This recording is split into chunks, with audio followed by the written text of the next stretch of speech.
My name is Amelia. I'm 35 years old, and I never imagined my own sister could be capable of such a betrayal. 6 years of marriage to Mark, and I truly thought we were happy. So when Chloe needed a kidney, I didn't even hesitate to volunteer. What I never saw coming was that while I was laid up, recovering from giving her a part of myself, they were busy plotting behind my back. That inheritance was all they could see, and they were willing to risk everything to get it. I guess they never bothered to read the fine print about infidelity. Let me know where you're watching from, and please hit that like and subscribe button if you've ever been let down by someone you trusted with all your heart. Growing up, Chloe and I were attached at the hip. With only 4 years between us, we shared everything.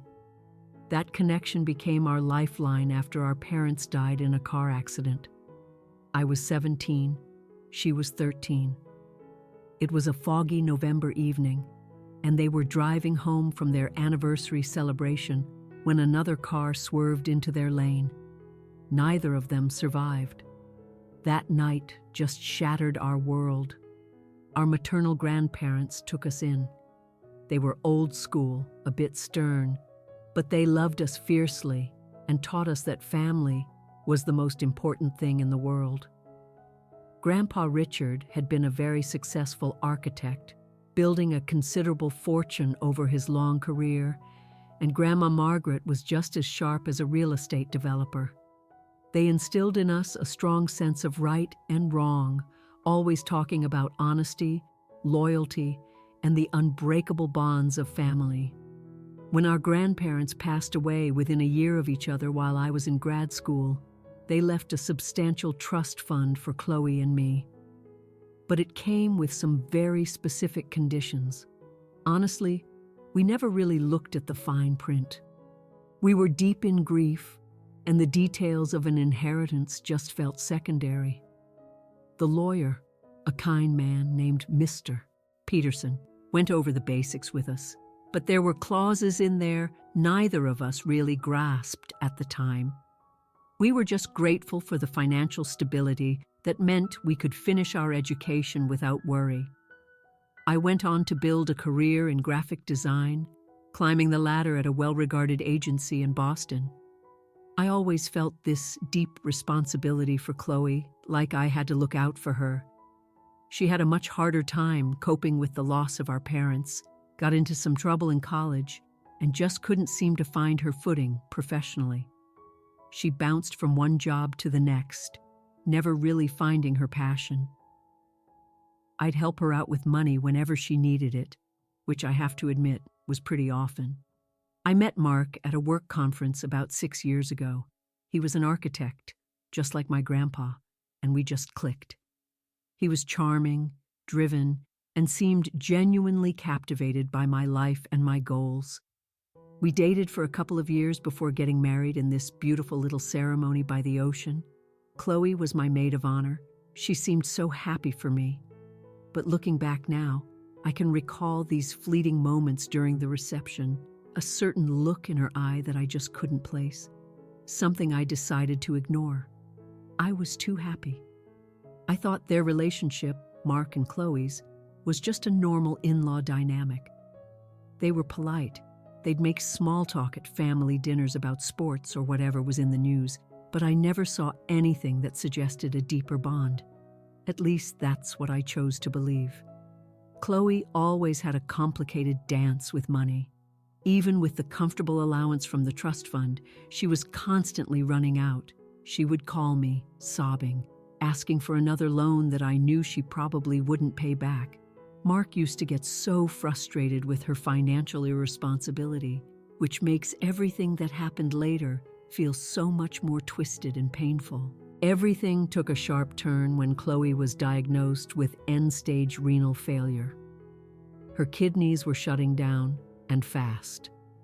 It was the result of an autoimmune issue that had been missed for years. The doctors laid it out for us. Without a transplant, she wouldn't make it. When the tests came back and I was a perfect match, all I felt was this overwhelming wave of relief. I could save my sister. The decision was a no-brainer. Mark, at first, seemed like the perfect supportive husband.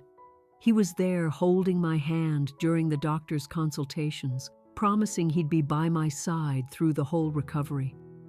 And yet, there were these tiny moments, a smile that didn't quite reach his eyes, a flicker of what I thought was just concern for my health, but now I see was something else entirely. As the date for the surgery got closer, Mark started asking strange questions about our finances and the trust fund. He wanted to know about the health insurance, how much time I'd have to take off work, and if there were any special provisions in the trust for medical emergencies. I thought he was just being practical, looking out for our future. Now I know it was the groundwork for their scheme. Chloe got more and more emotional as the day approached. She'd call me late at night, swinging between overwhelming gratitude and crushing guilt. I kept telling her over and over that this was my choice, that her life was worth any temporary discomfort I might go through. If I had only known what that sacrifice would really cost me. The weeks leading up to it were a blur of appointments, blood work, and psychological evaluations. It was draining.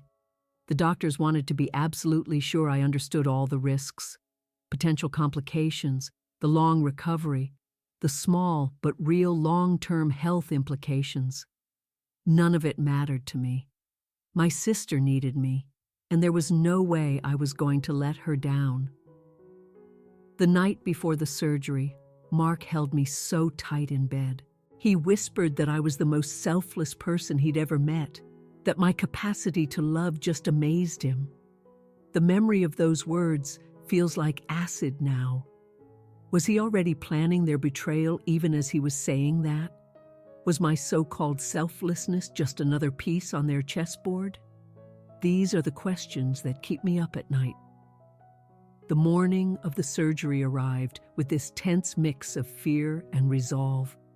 I was up at 5 a.m., hours before we had to be at the hospital, my body buzzing with nervous energy. Mark made breakfast, but I couldn't swallow a bite. My mind was just racing. At the hospital, the pre-op process felt like it took an eternity. Nurses poking me with IVs, doctors going over the plan one last time, the anesthesiologist explaining exactly how it would feel when I went under.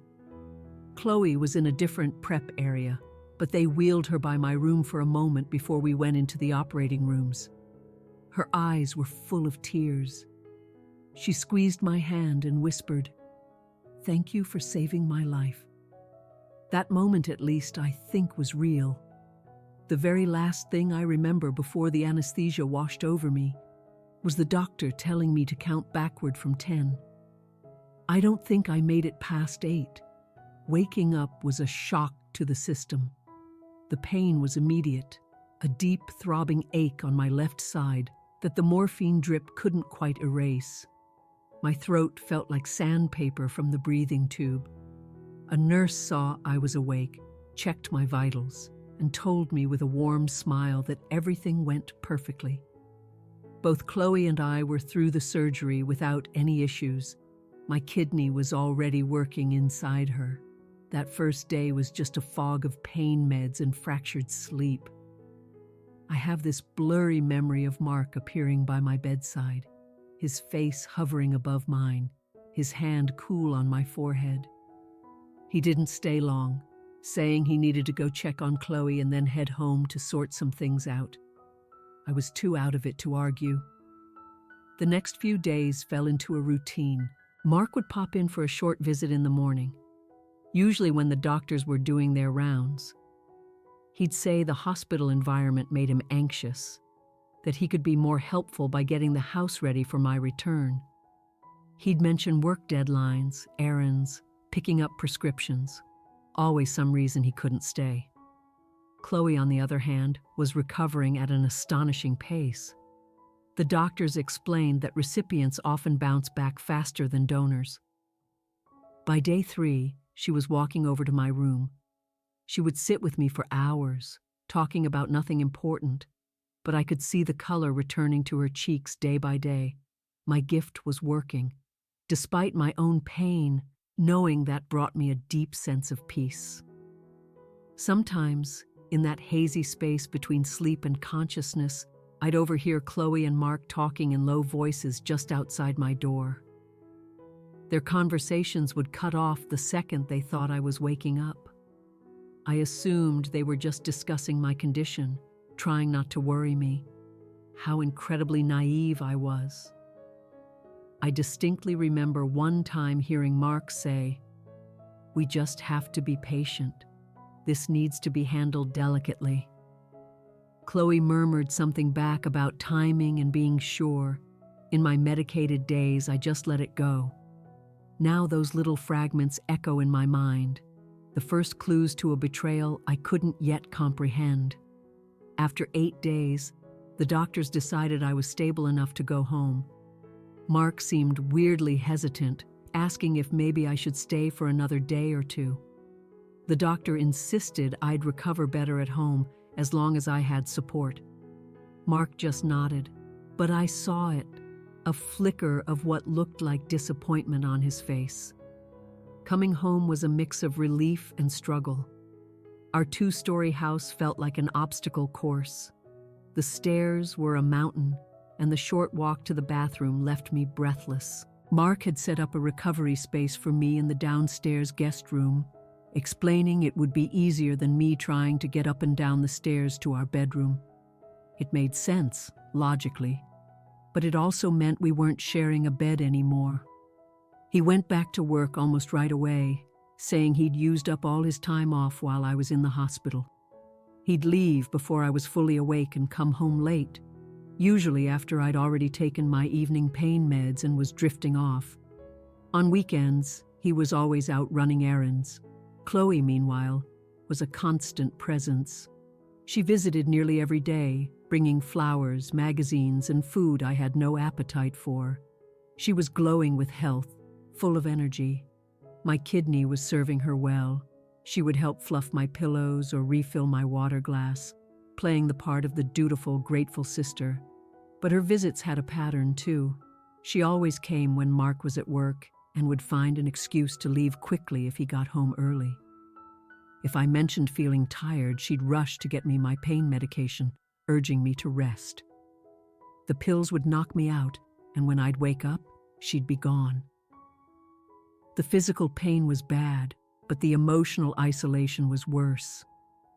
I felt so disconnected, not just from my normal life, but from the 2 people who were supposed to be my main support system. I'd catch them exchanging these looks they thought I couldn't see, these tiny gestures, a hand on a shoulder that lingered a bit too long, a shared smile over a joke I wasn't in on. By the 4th week of my recovery, all these little moments had piled up into this persistent feeling of wrongness, like a stone in my shoe I just couldn't shake.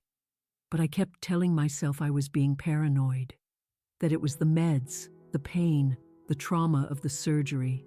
I even felt guilty for questioning them. Looking back, I can see the brutal perfection of their manipulation. They used my physical weakness, my emotional dependence, and my complete and total trust in them as a cover. They knew I was too weak to ask the hard questions, too medicated to see clearly, and too trusting to ever suspect the truth. About 6 weeks after the surgery, the fog in my head finally started to clear. The pain subsided, and I needed less medication. My mind felt sharper, more aware of the subtle shifts in my own home. And with that clarity came the first undeniable proof that something was very, very wrong. I noticed how protective Mark had become of his phone. He used to leave it lying around everywhere, but now it was always in his pocket. He'd take calls in another room, and I realized he'd changed his passcode. One morning, while he was in the shower, his phone lit up on the nightstand. 3 texts in a row from Chloe. It was 6:15 in the morning. When I casually asked him about it, he said they were just sorting out my recovery schedule. He wouldn't look me in the eye. The late-night phone calls started happening more often. Mark would step out onto the back patio, his voice a low murmur. When I'd ask who was calling so late, he'd give me some vague answer about a work emergency or a friend in a different time zone. Each excuse was plausible on its own, but together they formed a suspicious pattern. Chloe was also changing. She kept visiting, but she started showing up in expensive new clothes, with professionally done hair and makeup that was way more glamorous than her usual style. When I complimented her, she just said she wanted to make the most of her second chance at life. It sounded reasonable, but it felt like a performance, like she was dressing up for someone other than me. I caught them once. I was napping on the living room sofa and woke up without making a sound. Through the crack in the kitchen door, I saw them standing close, so close. Mark reached out and tucked a piece of hair behind Chloe's ear.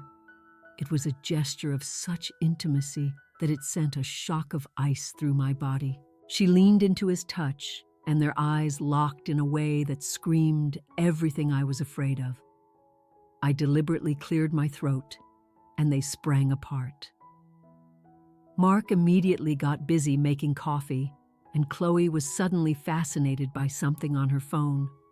Neither of them said a word about it, and I was still too scared of what it all meant to confront them. My best friend Sarah came over one afternoon.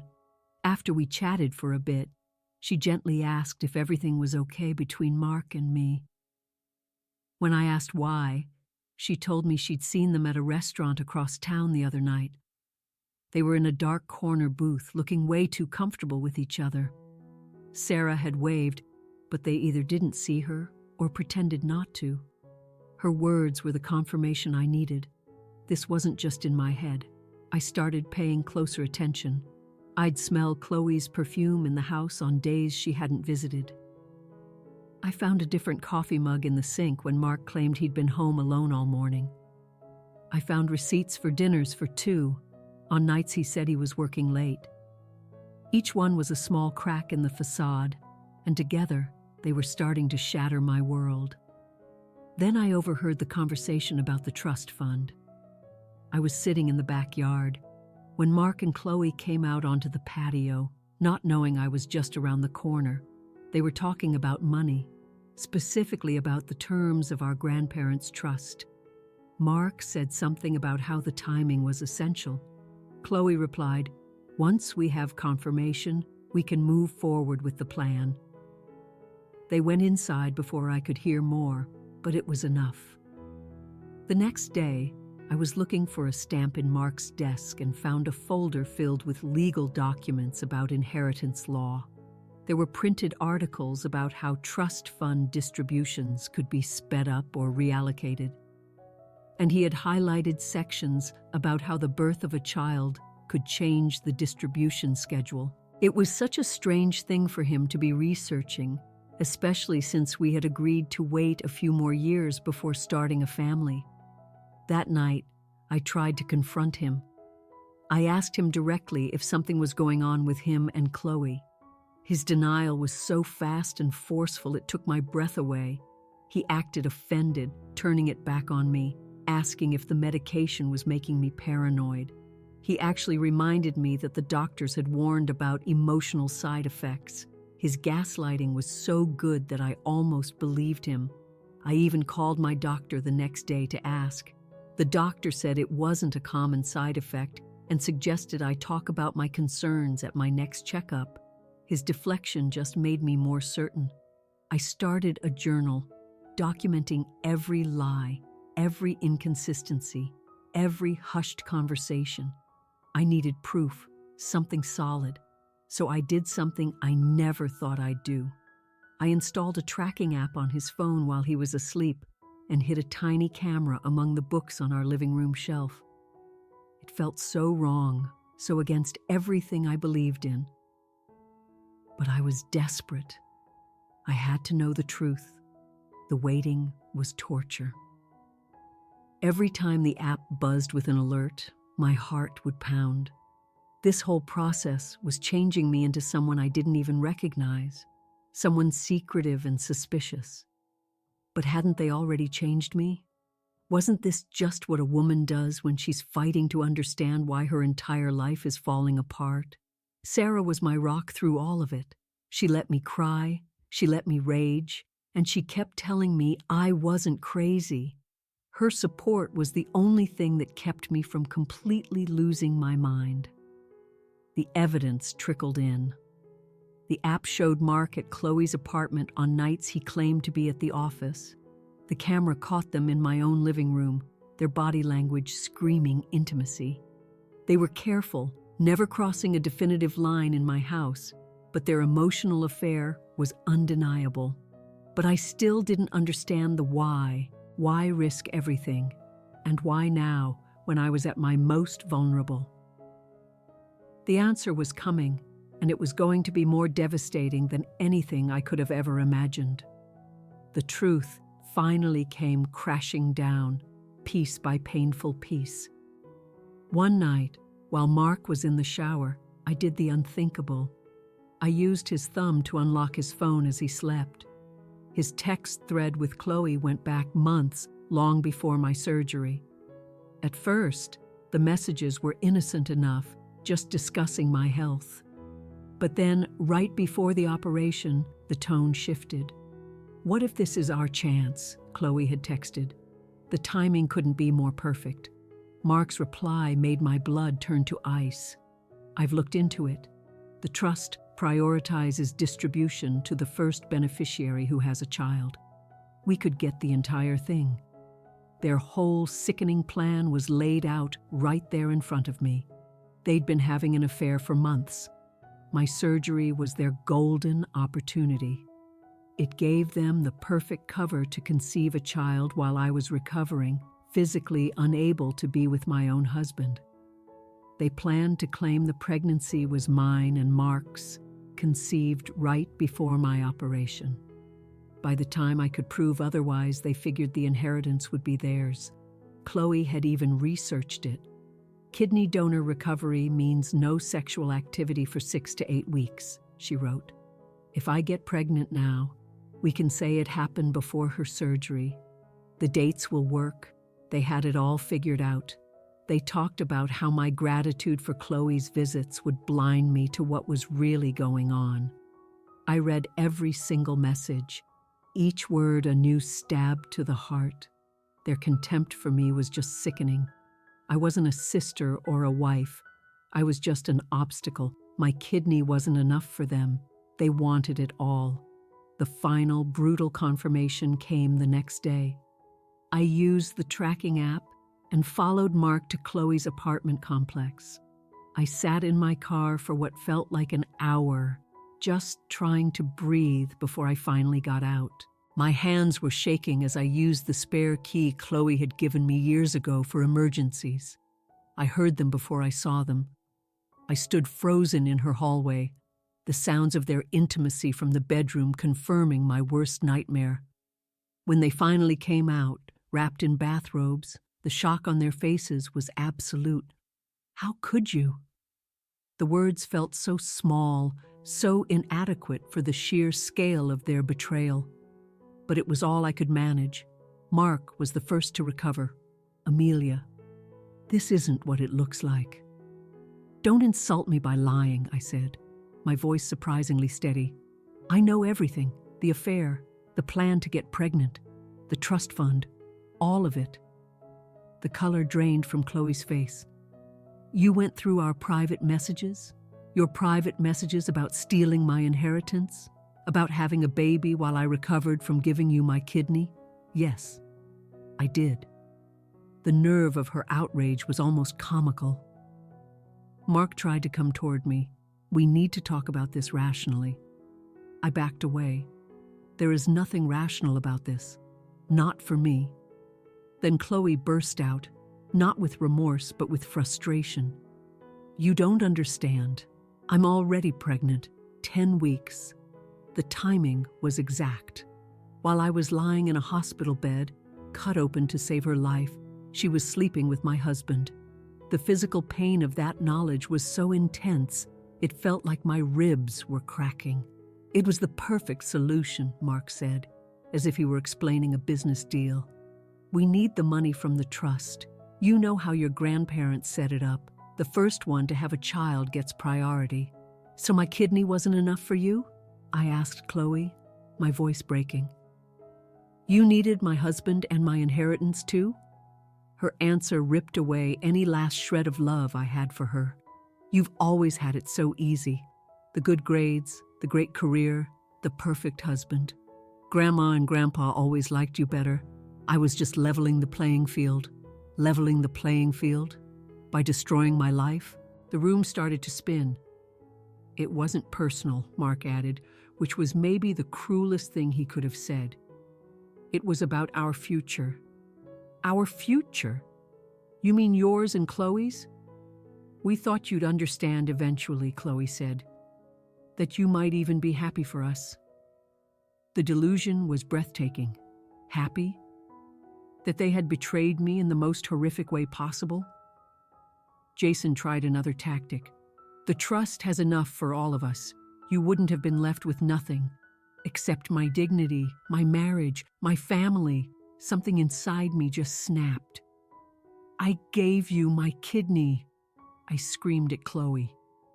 "Part of my body is keeping you alive, and this is how you repay me?" The fight just spiraled from there. They started blaming each other. Mark claimed Chloe seduced him. Chloe insisted it was his idea. Neither one took responsibility. Neither one showed an ounce of real remorse. They were only sorry they got caught. The stress was too much. I felt my vision tunnel, and the last thing I remember is Mark reaching for me as I collapsed. I woke up in a hospital room, the steady beep of a monitor beside me. Sarah was there, her face etched with worry. She told me Mark had called 911. The doctor said it was extreme stress and dehydration, and warned that this level of emotional trauma could actually damage my remaining kidney if I wasn't careful. Lying in that hospital bed, the same one where I'd recovered from giving a part of myself to save Chloe, the full crushing weight of it all settled on me. Dr. Evans, my nephrologist, came to see me. "Amelia," he said gently, "emotional stress can have a very real, very negative impact on kidney function. For the sake of your health, you need to remove yourself from whatever is causing this." I just nodded. I already knew what I had to do. When he left, I asked Sarah for her phone, and I called Mr. Peterson, the family lawyer. His voice was a calm presence in the chaos. "Of course, Amelia," he said when I asked for an urgent meeting. "Is everything all right?" "No," I said, the word tasting like ash. "But I'm hoping you can help me make it better."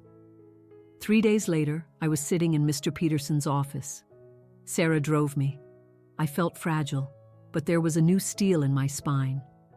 Mr. Peterson, with his familiar kind eyes, looked concerned. "You don't look well, Amelia. I was so sorry to hear about your hospitalization. Is your recovery not going as planned?" "The recovery is fine," I told him. "It's everything else that's a disaster."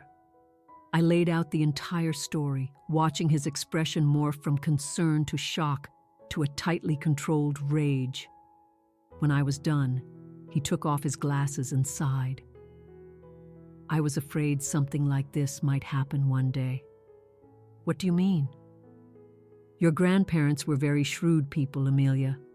They understood the darker side of human nature." He pulled a thick, leather-bound folder from his desk. "The trust. There's a clause in here that I don't think you or Chloe ever paid much attention to." He turned the document and pointed to a section titled Moral Conduct and Ethical Stipulations. I read the paragraph, and my breath caught in my throat. "The trust explicitly states," Mr. Peterson explained, "that any beneficiary who commits an act of infidelity within a marriage forfeits their right to the inheritance, as does any person with whom they commit that act, if that person is also a beneficiary. So if Chloe and Mark, both of them are disqualified." "That's correct," he confirmed. Your grandfather's own father left his mother for another woman, and it nearly ruined their family financially. Your grandparents put this clause in to protect you from exactly this kind of betrayal. A strange calm washed over me. They never read the fine print, did they? Most people only see what they want to see, he said with a sad smile. What do I need to prove it? Evidence, he said, of the affair and their intent to manipulate the trust. Text messages, recordings, witness statements, anything that establishes their relationship and their motive. I nodded, thinking of the photos of the texts, the camera recordings, the tracking data. I have most of that already. He looked impressed. I learned from my grandparents to always be prepared, I said, feeling a sudden deep connection to them. They had protected me, even after they were gone. Mr. Peterson recommended a divorce attorney, Dorothy Mills, who he said was the best in the city. By the time I left his office, we had a plan. A formal meeting was scheduled for the following week. For the first time in months, I felt a flicker of power. Dorothy was as brilliant and sharp as promised. She filed for divorce immediately, citing adultery and extreme emotional cruelty. Mark was served with the papers at his office, a very public start to our private war. When the day of the meeting came, I walked into Mr. Peterson's conference room with my head held high, Sarah right beside me. Mark and Chloe were already there, sitting on opposite sides of the long table, each with their own lawyer. Mark looked exhausted. Chloe looked defiant, a hand resting on her small baby bump. Mr. Peterson started. Amelia has brought some very serious concerns to my attention regarding the Henderson Family Trust. Mark's lawyer immediately tried to shut it down, but Mr. Peterson was smoother. This meeting concerns the trust specifically, which has provisions that may affect both Mr. Wright's and Ms. Henderson's eligibility. I watched their faces as he projected the moral conduct clause onto the large screen. Any beneficiary who engages in marital infidelity shall forfeit all rights to distribution from this trust. The color drained from Mark's face. Chloe stared at her lawyer, who had stopped writing. "What exactly are you suggesting?" Chloe demanded. "I'm not suggesting anything," Mr. Peterson said calmly. "I'm stating that based on the evidence Amelia has provided, you and Mr. Wright have violated this provision." He then laid out the case, piece by damning piece, the texts about their plan, the location data, Sarah's witness statement, the camera recordings. When he finished, the room was dead silent. Mark was staring at the table. Chloe looked like she was about to be sick. "This is ridiculous," she finally sputtered. "You can't disinherit me for who I love." "The trust isn't disinheriting you for love," Mr. Peterson corrected her gently. "It's disinheriting you for engaging in infidelity with your sister's husband." Mark finally spoke, his voice a whisper. "There has to be a compromise." I finally looked at him. "The time for compromise was before you betrayed me, before you plotted against me while I was recovering from surgery to save your lover's life." Mr. Peterson cleared his throat. "The terms are clear. Neither Jason Wright nor Chloe Henderson is eligible to receive distributions from the Henderson Family Trust. All assets will remain with the sole eligible beneficiary, Amelia Henderson." "That's not fair," Chloe cried. Real tears now. "What about my baby, your niece or nephew?" The thought of the baby, the innocent child in all of this, was a punch to the gut. "The child has done nothing wrong," I acknowledged. Mr. Peterson nodded. "We can discuss provisions for the child's future, but that is separate from your disqualification, Chloe." Desperate, Mark turned to me. "Please, Amelia, we made a mistake." I was confused. "This wasn't a mistake," I said, my voice cold as ice. "This was a calculated, sustained betrayal. That's not confusion, that's character. They started turning on each other then, a truly ugly sight. Chloe claimed Mark seduced her. He swore it was her idea. Their united front crumbled the second they faced consequences. I stood up. I've heard enough. As I walked to the door, Mark called out, "What about forgiveness? Does that mean nothing?" I paused. Forgiveness is a gift, not an entitlement. And maybe someday I'll find it in me to give it. But today is not that day. Today is about justice. And with Sarah by my side, I walked out of that room and into the sunshine, feeling lighter than I had in a very long time. The divorce took 6 long, ugly months. Mark fought me on everything. In the middle of it all, Chloe gave birth to a daughter. She named her Sophie, a name Mark and I had once talked about. I learned through friends that she had hoped the baby would soften me, but she was wrong. The wound was still too raw. I found an incredible support system in a therapy group for people who had experienced profound betrayal. Every Tuesday, I sat with others who just got it. My therapist, Dr. Adams, helped me see that I was mourning multiple losses at once. "Be gentle with yourself," she'd say, and those words became my mantra. I started processing the specific violation of my physical sacrifice. "You gave her a literal piece of yourself," Dr. Adams noted, "and that gift was met with the ultimate betrayal. But remember, your kidney is no longer yours. It's just an organ doing its job. Its function doesn't diminish the nobility of your gift." Slowly, I began to rebuild. I poured myself into my work. I moved into a new apartment, a bright, modern place with no memories attached. I started fresh. And 6 months after the divorce was finalized, I did something that surprised me. I used a portion of the trust to start a foundation, the Donors Lifeline Network, to support organ donors facing financial and emotional hardship. It felt like turning my pain into purpose. At a medical conference for the foundation, I met Dr. Ben Carter, a transplant surgeon. He approached me after I spoke, impressed by our mission. His own sister had died waiting for a kidney. He understood my experience in a way few others could. Our professional connection slowly, carefully, blossomed into something more. A year into my new life, I got an email from Chloe. Mark had left her and Sophie for a wealthy divorcee. She was struggling. She wasn't asking for money, but for forgiveness. For the first time, she seemed genuinely sorry. I talked it over with my therapist. I realized I had a choice.